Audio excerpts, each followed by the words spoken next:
हाँ जी, तो बच्चों आज का जो हमारा टॉपिक है वो है derivation of electric field due to infinite line charge. यानी कि एक इनफाइनाइट लाइन चार्ज किसी चार्ज के ऊपर, किसी पॉइंट के ऊपर अगर इलेक्ट्रिक फील्ड अप्लाई करती है तो वो मतलब वो इलेक्ट्रिक फील्ड कितनी हो सकती है, उसकी क्या मैग्नीट्यूड होगी, क्या डायरेक्शन होगी, ये चीज़ हम इसमें डिराइव करेंगे। तो बच्चों काफ़ी ईजी होने वाला है। सबसे पहले मैं आपको इसकी शेप समझाता हूँ। ज़रा देखें, हमने कार्टेशियन सिस्टम में ही करना है क्योंकि आपको पता है हमारे बुक में कार्टेशियन है। तो देखें, ये आ गया हमारा वाई एक्सिस, ठीक है। तीन एक्सिस होते हैं अपने पास किसके अंदर बच्चों, कार्टेशियन के अंदर। तो ये y आ गया और ये आ गया अपना x एक्सिस, ठीक है। ये मैंने ले लिया x एक्सिस। और उसके बाद बच्चों आप सभी जानते हैं कि तीसरा जो है हमारा z एक्सिस है, जिसको हमने इनफाइनाइट लाइन देना, मतलब कि उसकी कोई लिमिट नहीं रखनी, उसकी कोई हदूद नहीं रखनी। तो लिहाजा माइनस में भी उसकी यही चीज़ होगी कि वो मतलब उसकी वो लिमिटलेस होगा, उसकी कोई लिमिट नहीं होगी। मतलब बच्चों वो माइनस इन्फिनिटी से स्टार्ट हो रहा है और इन्फिनिटी तक जा रहा है, मतलब कि उसकी कोई हदूद ही नहीं है। ये हमारा है z एक्सिस, ठीक है बच्चों। तो अब मैं आपको समझाता हूँ। हमने बच्चों एक पॉइंट लेना है जिसके ऊपर लेट से हम कहते हैं, देखें ये हमारा बच्चों, आप सबको इस चीज का पता होना चाहिए, ये हमारा ओरिजिन है। ओरिजिन के ऊपर क्या होता है, हर एक एक्सिस की वैल्यू जीरो होती है ओरिजिन के ऊपर। और आपको पता है एक्सिस की वैल्यू कैसे लिखी जाती है, पहले नंबर पे एक्स की वैल्यू, फिर वाई की वैल्यू, फिर जी की वैल्यू, बीच में इनके कामाज होते हैं। तो देखें इस पॉइंट के ऊपर अगर मैं बात करूं तो हर एक की वैल्यू जीरो है, तो ओरिजिन के ऊपर ऐसे वैल्यूज मेंशन की जाएंगी, ठीक है। अब देखो मैं असल में क्या करता हूं, मैं वाई एक्सिस के ऊपर बच्चों एक पॉइंट ले लेता हूं। लेट से मैंने ये एक पॉइंट ले लिया जिसका नाम मैंने रख दिया पी। तो देखो बच्चों, ये जो मैंने पॉइंट लिया है ये कैसे लिया है मैंने, यानी यहां से लेके यहां तक का डिस्टेंस कवर किया है। और उस डिस्टेंस को हम किससे मेंशन करेंगे, आर से मेंशन करेंगे, क्योंकि बच्चों ये एक रेडियस है, ये एक रेडियस है, क्योंकि ये एक पूरा सर्कुलेशन बनता है। आपको पता है वाई एक्सिस से हम यहीं से हम सर्कुलेट करते करते पूरा एक सर्कल मुकम्मल करते हैं, एक चक्कर मुकम्मल करते हैं। That's why the line which you covers after taking surrounding cover, तो वो जो आप डिस्टेंस कवर करते हो उसको रेडियस कहा जाता है, ठीक है जी। तो ये आपका रेडियस हुआ आर। ये बच्चों रेडियस है, सिर्फ रेडियस आर, ठीक है। तो लिहाजा देखें, ये आप इसकी डायरेक्शन मेंशन करने के लिए, यानी आपने किस डायरेक्शन में ये कवर किया डिस्टेंस, आप यहां पे अपना कोई यूनिट वेक्टर मेंशन कर। तो लेट्स से मैंने ए आर के नाम से बच्चों एक यूनिट वेक्टर ले लिया, ठीक है। ओके हो गया। अब देखो बच्चों, ये हमारा पॉइंट है।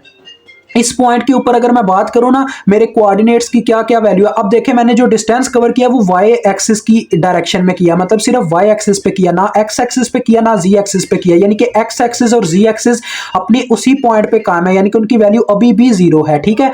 यानी कि एक्स एक्सिस और जी एक्सिस की वैल्यू अभी भी जीरो है, क्योंकि मैंने सिर्फ डिस्टेंस कवर किया है तो वाई एक्सिस के अलोंग किया। दैट्स वाई इस पॉइंट्स के अगर आप कोऑर्डिनेट्स मेंशन करना चाहे तो एक्स एक्सिस की वैल्यू भी जीरो बच्चों, और जी एक्सिस की वैल्यू भी जीरो। तो वाई एक्सिस की वैल्यू कितनी है, वाई एक्सिस की वैल्यू बच्चों ये रेडियस है, क्योंकि जितना आपने रेडियस कवर किया वही तो आपकी वैल्यू बनती है इसकी। ओके हो गया, समझ आ गई मेरी बात की। तो देखो बच्चों, अब बात आती है ये पॉइंट, अब क्या करेंगे, इसके बाद हमारा क्या मतलब कि मुद्दा बनता है। उसके बाद बच्चों ये मुद्दा बनता है, जरा गौर से मेरी बात सुनिएगा बच्चों। इसके बिल्कुल सामने है जी एक्सिस, ठीक है। जी एक्सिस के ऊपर कोई ना कोई, आपको पता है हर एक एक्सिस के ऊपर कोई ना कोई चार्ज पड़ा होता है, और वो क्या कर रहा होता है, कोई ना कोई अपनी फोर्स ऑफ अट्रैक्शन या फोर्स ऑफ रिपल्शन की इलेक्ट्रिक फील्ड को एमिट कर रहा होता है, ठीक है।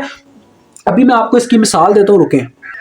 तो ये चीज बच्चों मैं आपको समझाना चाह रहा था। ये देखें, कोई भी चार्ज है ना, तो वो अपने इर्द गिर्द एक खास एरिया तक अपनी एक इलेक्ट्रिक फील्ड रखता है, यानी जिसमें वो फोर्स ऑफ अट्रैक्शन या फोर्स ऑफ रिपल्शन लगा सकता है। तो इसी की मैं बात कर रहा हूं, यानी कि इस लाइन के ऊपर, जी एक्सिस की लाइन के ऊपर आप देखें इनफाइनाइट चार्ज है, यही वो कह रहा है ना, यानी कि वो इलेक्ट्रिक फील्ड जो फैलती है इनफाइनाइट लाइन चार्ज की वजह से। तो इस वक्त हमने कौन सी लाइन को इन्फिनिटी दी हुई है वैल्यू, यानी कि उसकी रेंज इन्फिनिटी में रखी हुई है, वो है जी एक्सिस की लाइन। तो हमने इसका असर देखना है इस पॉइंट चार्ज के ऊपर, यानी कि ये चार्ज है ना हमारा बच्चों, ये जो हमने पॉइंट लिया इसके ऊपर हमारा चार्ज है, तो हम उसको अगर इकट्ठे नाम से बोलना चाहें तो पॉइंट चार्ज कहेंगे, ठीक है। समझ में आ गई मेरी बात की, तो इसको हम पॉइंट चार्ज कहेंगे। तो लिहाजा इस लाइन के ऊपर जो हमारे बच्चों चार्जेस पड़े हुए हैं वो अपनी एक खास रकबे तक इलेक्ट्रिक फील्ड रखते हैं। अगर उस इलेक्ट्रिक फील्ड में ये चार्ज आ रहा है तो उसके ऊपर क्या लग रही होगी, फोर्स ऑफ अट्रैक्शन या फोर्स ऑफ रिपल्शन। तो दैट्स वाई बच्चों हम अभी पॉजिटिव जी एक्सिस की सिर्फ बात करेंगे। देखें, मैं यहां से लेके कुछ यहां तक का डिस्टेंस अगर कवर करता हूं बच्चों, देखो लेट से मैंने यहां तक एक पॉइंट, यहां पे एक पॉइंट ले लिया,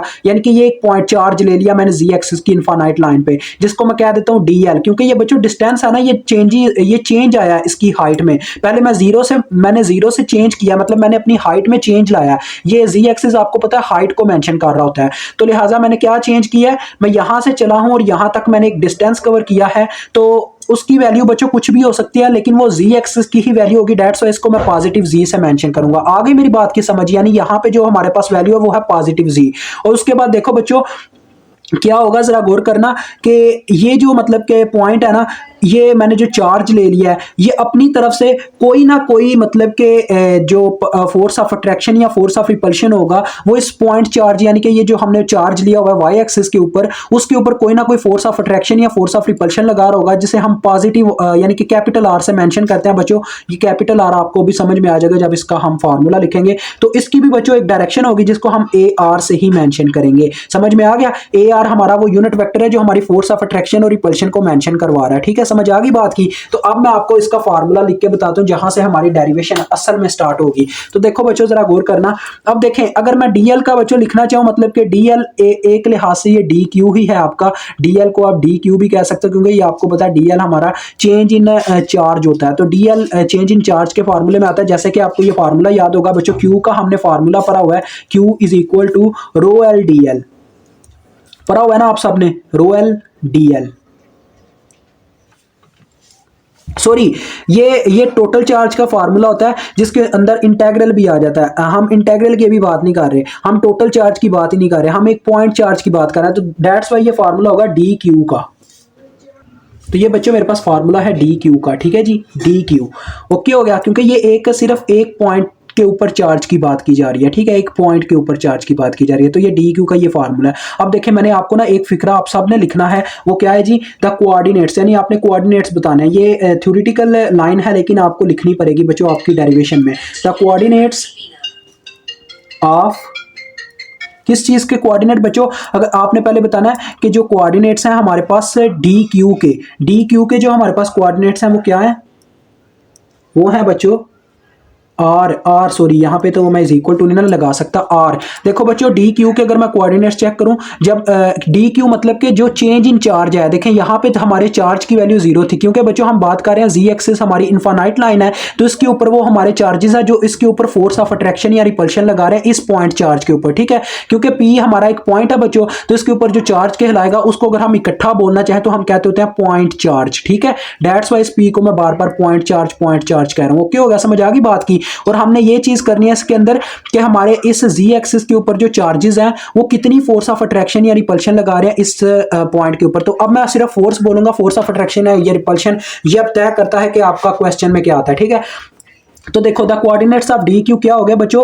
यानी कि ये जी एक्सिस के अकॉर्डिंग लिखी जाएगी। देखो अगर मैं डी क्यू की वैल्यू लिखूं तो देखो बच्चों डी क्यू में क्या हुआ है कि हमने जी एक्सिस के अलोंग कुछ डिस्टेंस कवर किया है यहां से लेके यहां तक, तो जी की वैल्यू आई है, यानी कि जीरो से ये जी की कुछ ना कुछ वैल्यू होगी। ठीक है, जिसे हम जी से मेंशन करते हैं, लेकिन हमने डिस्टेंस कवर किया है तो सिर्फ जी एक्सिस के अलोंग। एक्स एक्सिस यहां पे भी जीरो है, ठीक है, वाई एक्सिस भी जीरो है और जी एक्सिस की वैल्यू क्या है, जी के इक्वल है। अब हमें ये नहीं पता ये जी की क्या वैल्यू है, दैट्स वाई हमने इसको बच्चों मेंशन किया है जी के नाम से। ओके हो गया, और उसके बाद हम ये लिखेंगे वाइल, बजाय इसके के जो दूसरे कोऑर्डिनेट्स हैं किसके अलोंग बच्चों मैं आपको बताता हूं, while the coordinates of point P, यानी इस पॉइंट पी के ऊपर हमारे पास क्या कोऑर्डिनेट्स हैं। अब हम ये बताते हैं पॉइंट पी आर। तो देखो बच्चों, पॉइंट पी के ऊपर जो कोऑर्डिनेट्स है वो मैंने आपको पहले ही बता दिए थे कि वाई एक्सिस के अलोंग हमने एक डिस्टेंस कवर किया जो कि हमारा रेडियस है असल में, तो लिहाजा रेडियस हमारा मेंशन किया था मैंने एक्स वाई जी, यानी कि वाई की वैल्यू आर थी, एक्स हमारा इस एक्सिस के ऊपर तो जीरो ही हुआ, जी एक्सिस भी जीरो हुआ, दैट्स वाई हमारे पास इसके क्या आ गए, जीरो आर जीरो। तो इस रॉकेट साइंस के अकॉर्डिंग आपके वो बुक वाले ने ये लाइन लिखी हुई है, तो ये चीज मैंने आपको असल में समझानी थी। अब मैं आपको लेके चलता हूं इलेक्ट्रिक फील्ड के फार्मूले के ऊपर। तो बच्चों आप सब जानते हो कि इलेक्ट्रिक फील्ड हम अभी एक खास पॉइंट की बात करें, बाद में हम ओवरऑल इलेक्ट्रिक फील्ड की बात करेंगे, तो वो बात की बात है। अगर किसी खास पॉइंट पे आप इलेक्ट्रिक फील्ड ढूंढ रहे हो तो उसका फार्मूला होता है डीई।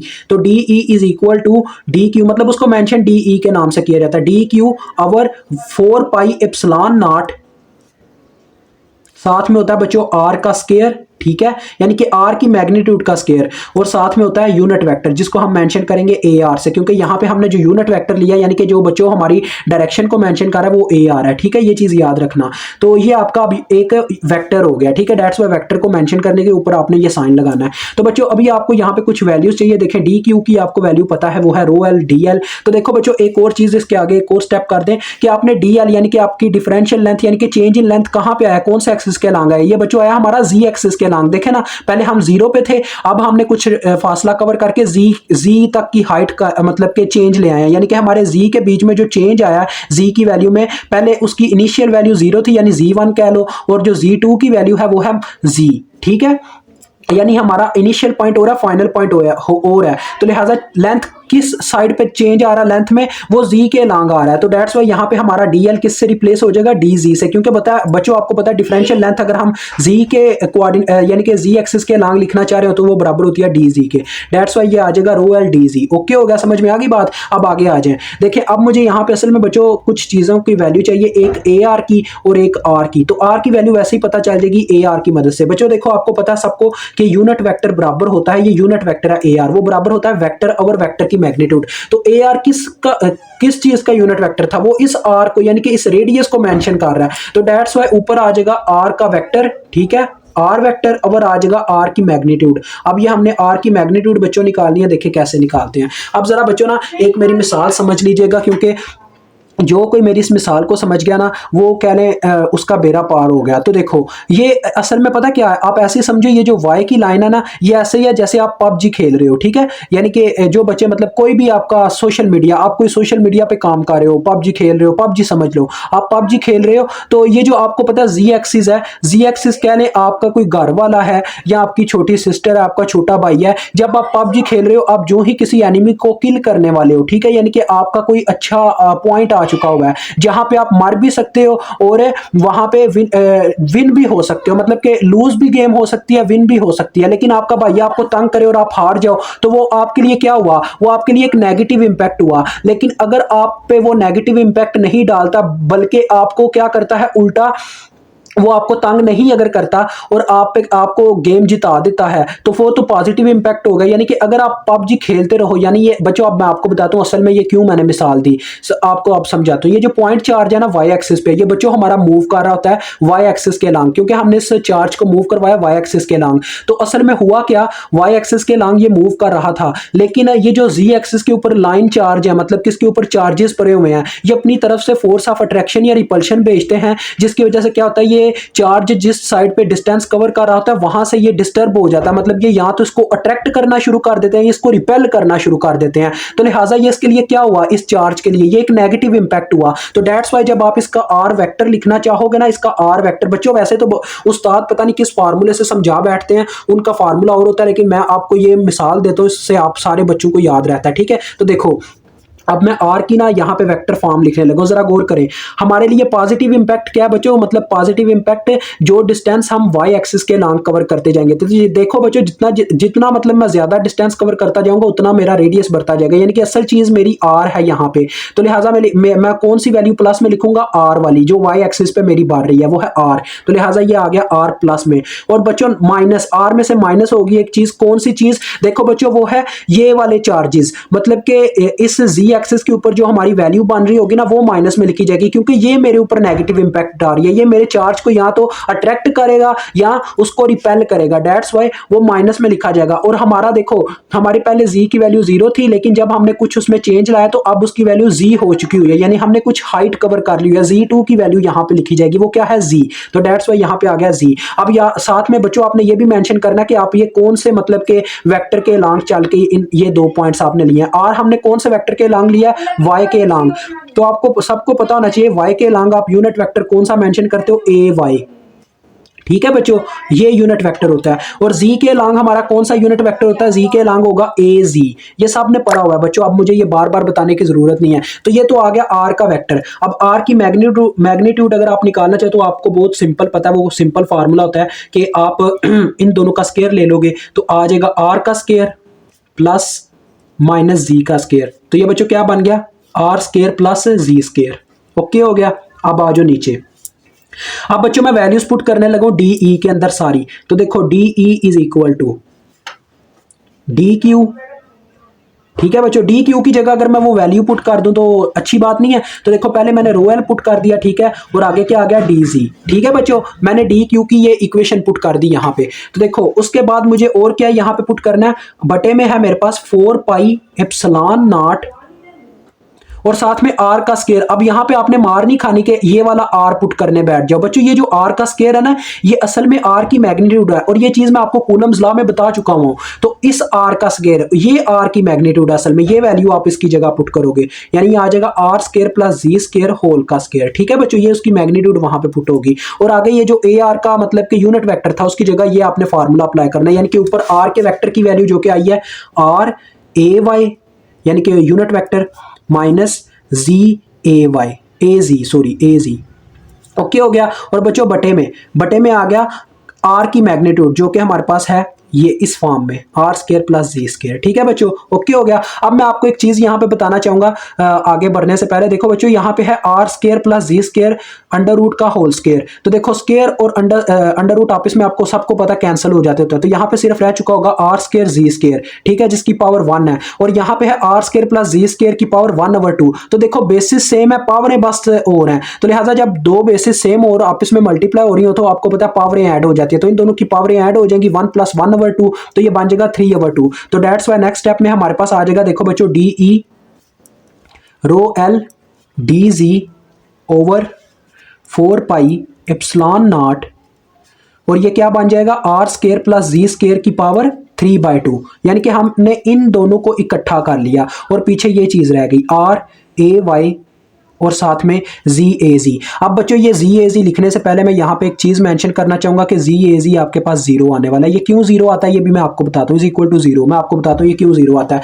देखो बच्चों, यहाँ पे असल में क्या हो रहा था, अगर ये पावर मतलब कि ये इस साइड से आपको पता है जी एक्सिस का जो मतलब कि हमारे पास जी एक्सिस है जो, वो नेगेटिव साइड पे भी एग्जिस्ट करता है और पॉजिटिव साइड पे भी एग्जिस्ट करता है। तो देखो बच्चों, अगर हम बात करेंगे कि इस पॉइंट पे, यानी कि इस पॉइंट के ऊपर यहां से कुछ चार्ज फोर्स लगा रहे हैं, तो यहां पे भी कोई ना कोई चार्ज तो पड़ा होगा ना जो इसके ऊपर फोर्स लगा रहा होगा, चाहे वो फोर्स ऑफ अट्रैक्शन हो या फोर्स ऑफ रिपल्शन हो, इस साइड से भी तो कोई चार्ज लगा रहा होगा। तो दैट्स वाई बच्चों, अगर हम ओरिजिन से नीचे की तरफ आए तो ये क्या बनेगा, यहां तक का डिस्टेंस माइनस जी बनेगा, और वो बच्चों इक्वल डिस्टेंस होगा इसके, मतलब कि जितना बच्चों पॉजिटिव इंपैक्ट पा रहा है ना जी की जानिब से, यानी कि ये फोर्स ऑफ अट्रैक्शन लगा रहा है। अगर फॉर एग्जांपल बच्चों ले लो फोर्स ऑफ अट्रैक्शन लगा रहा है, ठीक है, या सिर्फ फोर्स के ऊपर आ जाओ, अगर जी इसके ऊपर इस साइड से फोर्स लगा रहा है ना बच्चों, तो ये वाला जी यानी कि यहां से नेगेटिव साइड से भी कुछ ना कुछ चार्ज जो है वो इस पॉइंट चार्ज के ऊपर फोर्स लगा रहे हैं। तो ये ऐसे ही है बच्चों, जैसे आपने कश्ती देखी होगी, कभी आपने वीडियो तो देखी होगी,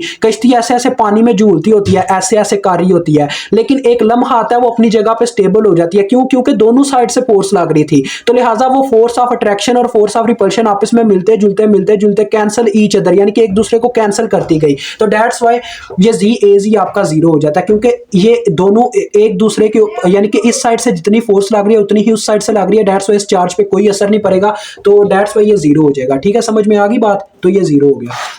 अब देखें बच्चों, ये हमारे पास अब फार्मूला देखें, मैं असल में यहां पे ना, अब ये मैंने बात की थी electric field at a specific point, यानी कि किसी खास पॉइंट पे हम निकाल रहे थे, लेकिन अगर हम इलेक्ट्रिक फील्ड ओवरऑल सरफेस पे निकालना चाहे तो यहां पे हम क्या करेंगे, इंटेग्रल ले लेंगे, दोनों साइड पे इंटेग्रल अप्लाई करेंगे ताकि ये डेरिवेटिव खत्म हो जाए। तो यहां पे सिर्फ ई रह गया। ठीक है बच्चों, यहां पे जब इंटेग्रल लिया तो उस साइड पे क्या आ गया, integral minus infinity to infinity rho L D G, और यहां पे क्या रह गया हुआ है आर ए वाई, और बच्चों बटे में है 4 pi epsilon naught R square plus G square 3/2। ठीक है, अब बच्चों देखो आपने करना क्या है, जरा मेरी बात गौर से सुनिएगा। यहाँ पे जो जो कांस्टेंट चीज है ना इसके लिए, उस सबको उठा के बाहर फेंक दो। तो देखो यहाँ पे अगर हम नीचे देखें तो नीचे से मतलब मेरी जो मुराद है, मतलब कि इसके डेरिवेटिव, यानी कि आपको पता है इंटेग्रल डायरेक्ट डेरिवेटिव से रिलेट कर रहा होता है। तो यहाँ पे देखा जाए ये जो इंटेग्रल है ये इसके डेरिवेटिव से देखा जाए तो जी के अकॉर्डिंग डेरिवेशन हो रही है, तो जी सिर्फ यहाँ पे वेरिएबल समझा जाएगा। तो रो एल भी इसके लिए क्या हुआ, एक कांस्टेंट हुआ, इसको उसने उठा के बाहर फेंक दिया, और 4 पाई एप्सिलॉन नॉट भी इनके लिए क्या हुआ जी, एक कांस्टेंट हुआ, इसको भी इसने उठा के बाहर फेंक दिया। अंदर क्या रह गया, अंदर सिर्फ ये चीजें रह गई, देखो माइनस इंफिनिटी टू इंफिनिटी। ठीक है, और उसके बाद ऊपर सिर्फ बच्चों आर डी जी रह गया हुआ है। ठीक है, आर डी जी, और बटे में रह गया हुआ है अपने पास क्या, R square plus G square whole की पावर 3/2। क्योंकि बच्चों देखो जी इसके लिए एक वेरिएबल है, तो इसको ये वेरिएबल समझ के अपने पास ही रखेगा, इसको कहीं जाने नहीं देगा अभी, ठीक है। तो अब मैं आपको लेके चलता हूं, असल में अब हम क्या करेंगे यहाँ पे बच्चों, अब हम इस्तेमाल करेंगे इंटेग्रल बाय इंटीग्रेशन है बाय रिप्लेसमेंट मेथड, ठीक है। रिप्लेसमेंट मेथड में हम क्या करते हैं, एक चीज को रिप्लेस कर देते हैं किसी दूसरी चीज के साथ। तो मैं आपको बताऊंगा वो कैसे करेंगे। तो देखो बच्चों, असल में जो z थी हमारे पास, z हमारे पास था परपेंडिकुलर और r था हमारा बेस। अब मैं उसकी वो शेप ड्रा करने लगा जो वहां पे असल में बनी थी हमारे पास, उस शेप के अंदर ऐसे बनी हुई है हमारी शेप, ये देखें। यहाँ पे एक एंगल बन रहा है जिसे हम अल्फा भी कहते हैं, थीटा भी कहते हैं, मतलब कि यहाँ पे तो थीटा ही कहा जाएगा। यहाँ पे जो हमारा देखें परपेंडिकुलर मतलब जी एक्सिस के अलॉन्ग था, जिसके ऊपर हमारी मैग्नीट्यूड आई जी, ठीक है। और बेस थी हमारा रेडियस आर, ठीक है बच्चों। तो देखो अगर मैं यहाँ पे टेंजेंट थीटा का फार्मूला लिखूं तो टेंजेंट थीटा का क्या फार्मूला बनेगा बच्चों, देखो टेंजेंट थीटा का फार्मूला होता है कि परपेंडिकुलर अवर बेस, ठीक है। ये हमारा परपेंडिकुलर है जिसकी वैल्यू जी है, और ये हमारी बेस है। तो परपेंडिकुलर अवर बेस इसका फार्मूला होता है। तो परपेंडिकुलर क्या है, जी, और बेस है हमारी क्या, रेडियस। तो ये इसका फार्मूला आ गया, ठीक है। और अगर मैं इनको आगे पीछे करके लिखना चाहूं तो देखो फार्मूला क्या बन जाएगा, G is equal to R tan theta, ठीक है। समझ में आ गई मेरी बात, यानी कि जी इधर ही रह गया बच्चों और आर उधर जाके मल्टीप्लाई हो गया। हमने असल में इसको थीटा की फॉर्म में लेके जाना है इसके इंटेग्रल को। तो देखो बच्चों, दोनों साइड पे अगर मैं डेरिवेटिव अप्लाई कर दूं, यहाँ पे आ गया सिंपल डी जी और यहाँ पे क्या आ गया आर। और टेंजेंट थीटा का डेरिवेटिव बच्चों क्या होता है, टेंजेंट थीटा का डेरिवेटिव होता है सीकेंट स्क्वायर थीटा, ठीक है। इसका डेरिवेटिव आ गया सीकेंट स्क्वायर थीटा और साथ में आ गया डी थीटा। ये चीज आपको मैथ में पता होनी चाहिए, टेंजेंट थीटा का डेरिवेटिव होता है सीकेंट स्क्वायर थीटा। तो ये चीज आपने अब इसमें रिप्लेसमेंट करनी है, लेकिन उससे पहले बच्चों आपको एक और चीज करनी पड़ेगी कि इनकी लिमिट्स भी चेंज करनी पड़ेंगी। तो देखो लिमिट्स कैसे चेंज होनी है, मतलब कि ये लिमिट्स थी जी के अकॉर्डिंग, मतलब ये जी के अकॉर्डिंग थी, लेकिन अब हम थीटा की फॉर्म में ले गए डेरिवेटिव को, तो हमें थीटा के अकॉर्डिंग अब ये लिमिट्स लिखनी पड़ेंगी। वो कैसे लिखते होते हैं मैं आपको ये बताता हूं। देखें आपने पता क्या करना है, ये देखो ये आपके पास जी है, ओके, ला इलाहा इल्लल्लाह मुहम्मद रसूलुल्लाह। तो स्टूडेंट्स अजान हो रही थी। तो देखिए अब मैं थीटा की लिमिट्स कैसे निकालूंगा, जी की लिमिट्स हमें दी गई हैं, तो लिहाजा आपने इस फार्मूले में जी की लिमिट्स पुट करके थीटा की लिमिट निकाल लेनी है। देखिए मैं यहाँ पे पुट करके दिखाने लगूँ। पहले मैं बच्चों पुट करूंगा, देखो जी की जगह जब इन्फिनिटी पुट करूंगा तो इन्फिनिटी ओवर आर क्या होता है बच्चों, infinity over R is also infinity. तो देखो हमने असल में थीटा की लिमिट्स निकालनी है, थीटा इधर ही रह गया, दूसरी तरफ जाके टेंजेंट का टेंजेंट इनवर्स हो गया, ठीक है, टेंजेंट इनवर्स। और अंदर जब मैंने जी बटा आर में जी की वैल्यू पुट की इन्फिनिटी, तो मेरे पास क्या आ रहा है बच्चों, इन्फिनिटी ही आ रहा है। और आप ये कैलकुलेटर से पूछ सकते हो, कैलकुलेटर वैसे इन्फिनिटी बताएगा नहीं बच्चों, लेकिन आप ये चीज याद रखना, कैलकुलेटर पे वैसे मुझे चेक करना चाहिए, इन्फिनिटी शायद होती है, मैं भूल गया हूँ यार, कैलकुलेटर को भूल गया हूँ। अपने पास कैलकुलेटर के पास इन्फिनिटी होती है कि नहीं, नहीं बच्चों कैलकुलेटर इन्फिनिटी नहीं रखता अपने पास बच्चों। लेकिन आपने याद रखना है हमेशा tan हमें इन्फिनिटी 90 डिग्री पे देता है, ठीक है, ये चीज याद रखना। 90 डिग्री अगर आप इसको रेडियन में लिखना चाहे तो π/2 के बराबर होता है, ठीक है। यानी कि आपके पास थीटा की जो इन्फिनिटी की जगह अब आपने π/2 लिमिट लिखनी है, ठीक है। अगर आप माइनस इन्फिनिटी लिखोगे तो माइनस π/2 बस आ जाएगा, ठीक है। ये दो लिमिट्स आ गई, समझ में आ गई बात की। यानी कि एक दफा मैंने जी की जगह इन्फिनिटी पुट किया, एक दफा जी की जगह माइनस इन्फिनिटी पुट किया, तो यहाँ पे ये लिमिट्स आ जाएंगी। तो देखो बच्चों असल में अब मुझे ये इंटेग्रल को ना अलहदा से ही सॉल्व करने दो, इसको यहीं पे रहने दो, मतलब ये इक्वेशन में मैं डायरेक्ट इंटेग्रल की वैल्यू पुट कर दूंगा, ठीक है। और इतना आप ये भी जानते हो बच्चों, इसके साथ एक चीज मैंने अभी मेंशन नहीं थी कि ए वाई, ये एक यूनिट वेक्टर, इसको अब साइड पे ही रहने दो, ठीक है। तो देखो इस इंटेग्रल को बच्चों मैं यहां पे सॉल्व करने लगूं। देखें अब क्या होगा, माइनस इन्फिनिटी की जगह हमारे पास आ चुका होगा, ये आपने वहीं पे करना है, मतलब करना आपने वहीं पे, ये मसल में आपको वीडियो में यहां पे समझा रहा हूं। तो देखो मैंने माइनस इन्फिनिटी को रिप्लेस कर देना माइनस π/2 पे, क्योंकि थीटा की लैंग्वेज में अगर हम माइनस इन्फिनिटी लिखना चाहते हैं वो कहां पे होती है, माइनस π/2 पे। उसके बाद थीटा की लैंग्वेज में अगर हम इन्फिनिटी की बात करें तो वो π/2 पे मिलती है, डेट से उसको रिप्लेस कर देना π/2 से। उसके बाद देखो बच्चों अब हमारे पास और क्या चीज है कि जी को हमने रिप्लेस करना है किसके साथ, जी को आर टेंजेंट थीटा से रिप्लेस करना है, लेकिन यहाँ पे जी ऊपर है ही नहीं, हमारे पास है आर डी जी। तो आर तो आ गया एज इट एज, ठीक है बच्चों, आर अपनी जगह पे एज इट एज आ गया, लेकिन डी जी क्या आएगा, देखें डी जी हमारे पास आएगा, देखो डी जी की जगह आ जाएगा R secant square theta D theta, ठीक है बच्चों। ये मैंने आर के डी जी को रिप्लेस कर दिया उसके साथ, और बटे में देखो बच्चों, बटे में क्या था, R square plus G square. R square तो एज इट एज है, लेकिन जी का स्क्वायर मतलब के इस जी की वैल्यू का स्क्वायर। तो देखो बच्चों इन दोनों का स्क्वायर लो तो मेरे पास क्या आ जाएगा, R square tan square theta, इस तरह से आ जाएगा। ये चीज आप सब जानते हैं, यानी इन दोनों होल स्क्वायर इसका लिया जाए तो यही चीज बननी है, और इसकी पावर आपको पता है 3/2 चल रही है हमारे पास। ओके हो गया। तो देखो हमने काफी हद तक काम डन कर दिया। अब आगे बढ़ते हैं। तो देखो बच्चों ये हमें इन दोनों में से आर स्क्वायर कॉमन आ रहा है ना, तो देखो अगर मैं आर का स्क्वायर बच्चों कॉमन निकालूं, यानी ये ऐसे आ रहा है, देखो इन दोनों में से आर का स्क्वायर कॉमन लिया जा सकता है और अंदर रह जाएगा 1 + tan स्क्वायर थीटा। ठीक है बच्चों, और आपको पता है इस होल की पावर है 3/2, तो ये ऐसे ही है, इसकी पावर भी 3/2 है और इनकी पावर भी 3/2 है, यानी कि इसकी पावर हर एक चीज के साथ है। तो लिहाजा मैंने आर स्क्वायर जब इनमें से कॉमन लिया तो आर स्क्वायर की पावर आगे 3/2 और अंदर रह गया 1 + tan स्क्वायर थीटा की पावर 3/2। तो देखो बच्चों 2 से कट जाएगा और आर का क्यूब आ जाएगा बाहर, यानी कि मेरे पास आ गया आर का क्यूब। तो देखो ये चीज मेरे पास बन रही है, आप जरा गौर कीजिएगा, -π/2 से π/2।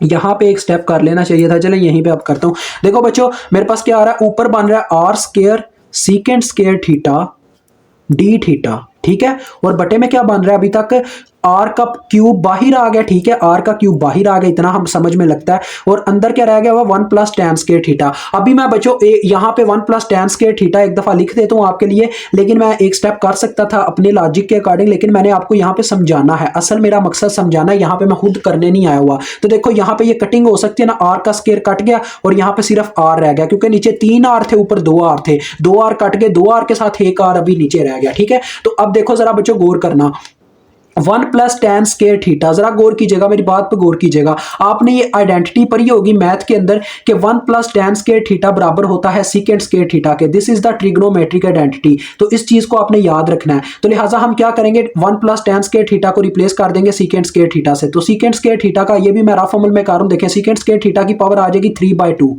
क्योंकि 1 + tan स्क्वायर थीटा की पावर 3/2 थी, तो इसकी पावर भी 3/2 होगी। तो देखो ये स्क्वायर इसके साथ ऐसे कट गया और सीकेंट थीटा का क्यूब आ रहा है। तो देखो बच्चों अब ये ऐसे आ जाएगा हमारे पास, जरा गौर करें, -π/2 से π/2 तक, और ऊपर कुछ नहीं रहा और बटे में था आर। अब इस आर को बच्चों आप चाहो तो बाहर लेके जा सकते हो, क्योंकि हमारा डेरिवेटिव है थीटा के अकॉर्डिंग, यानी इंटेग्रल हमारा थीटा के अकॉर्डिंग चल रहा है। तो इस आर को आपने उठा के बाहर ले जाना, यानी कि 1/r चला गया बाहर, और अंदर क्या रह गया, अंदर है सीकेंट स्क्वायर थीटा ऊपर। ठीक है, secant square theta D theta ये ऊपर है हमारे पास, और बटे में है हमारे पास ये आर बाहर चला गया, और 1 + tan स्क्वायर थीटा और 3/2 ये हमने सारा हल करके देखा, तो हमारे पास क्या आ रहा है, सीकेंट थीटा का क्यूब। तो बच्चों ये आ जाएगा इस तरह से, देखें सीकेंट क्यूब थीटा। ठीक है, और देखें जब मैं इसको काटूं तो ये भी कटते हैं, देखो सीकेंट स्क्वायर थीटा काट गया और नीचे 1 सेकंड रह गया। और आप सबको पता होना चाहिए बच्चों 1 सेकंड थीटा बराबर होता है cos थीटा के। तो लिहाजा मेरे पास आ रहा है यहाँ पे क्या, अब देखें बस ये बच्चों आपका काम डन होता जा रहा है, मतलब कि ये सारा प्रूफ डन होने वाला। देखें ये आ जाएगा हमारे पास 1/r बाहर ही है। ठीक है, और अंदर आ रहा है -π/2 से π/2, और यहाँ पे 1 सीकेंट थीटा किससे रिप्लेस हो गया, cos थीटा से। ये भी सारा मैथ है बच्चों, ये सारा मैथ है। अब देखें cos थीटा का वो मुझसे पूछ रहे हैं इंटीग्रल क्या होता है, cos थीटा का इंटीग्रल बच्चों होता है sin थीटा। तो यहाँ पे आ जाएगा देखें 1/r sin थीटा, और साथ में लिमिट्स आ जाएंगी। लिमिट्स क्या है बच्चों हमारे पास, -π/2 से π/2। अब हम ये लिमिट्स पुट करेंगे और आंसर ला के डायरेक्ट उस इक्वेशन में पुट कर देंगे जहां से हम चले थे, यानी कि हमने यहाँ पे इतनी एरिया में ये आंसर पुट करना है, यहां से लेके यहां तक, बाकी चीजें एज इट एज आ जाएंगी। ये हमने अलहदा से हल किया इसको। ठीक है, समझ में आ गई मेरी बात। तो देखो 1/r अभी बाहर ही है, और साइन थीटा की जगह जब लिमिट्स पुट हुई, पहले अपर लिमिट पुट होती है फिर नीचे लोअर लिमिट पुट होती है। तो देखो साइन π/2 अपर लिमिट पुट हो गई, माइनस लोअर लिमिट साइन -π/2। तो ये बच्चों मुझे क्या आंसर देते हैं मैं अभी आपको बताता हूं। देखें साइन π/2 आप कैलकुलेटर पे चेक कर लो, ये बराबर होता है 1 के, और साइन ये जो साइन -π/2 होता है ना, ये -1 के बराबर होता है। तो ये ऐसे आ जाएगा। तो देखो 1 माइनस माइनस प्लस, यानी कि 1 + 1 = 2। तो ये 2 आ जाएगा, ये ओवरऑल होल का 2 आ जाएगा। 2/r मेरे पास आंसर आ रहा है, तो इस 2/r को मैंने उठा के उसमें पुट करना है। तो देखो बच्चों अब मैं ले चलता हूं आपको नेक्स्ट पेज पे, और यहाँ पे इसका आंसर एक मतलब कि फिक्रे में ही लिखना है, तो उससे अच्छा नेक्स्ट पेज पे जाने से यहीं पे मैं आपको दूसरे रजिस्टर पे लिख के दिखाता हूं। ये देखें ये वो है, इसका ये जो हमने ब्रैकेट में लिखा है इसका आंसर क्या है, 2/r। तो देखो बच्चों 2/r पुट करते हैं। देखें ये यहां पे मैं लिखने लगा हूं, E = ρl/4πε0, और इस होल का क्या आंसर निकला है, 2/r। तो ये आ गया इसकी जगह बच्चों 2/r, और बाहर क्या है साथ में ay। तो देखो बच्चों ये आपका प्रूफ डन हो गया। देखें 2 1s आर 2 2s आर 4 और यही आपका सारा प्रूफ था। यही आपके बुक वाले ने भी लास्ट में आंसर लाया हुआ है। तो मुझे उम्मीद अभी आपको समझ आ गई होगी असल में वो कैसे करते हैं।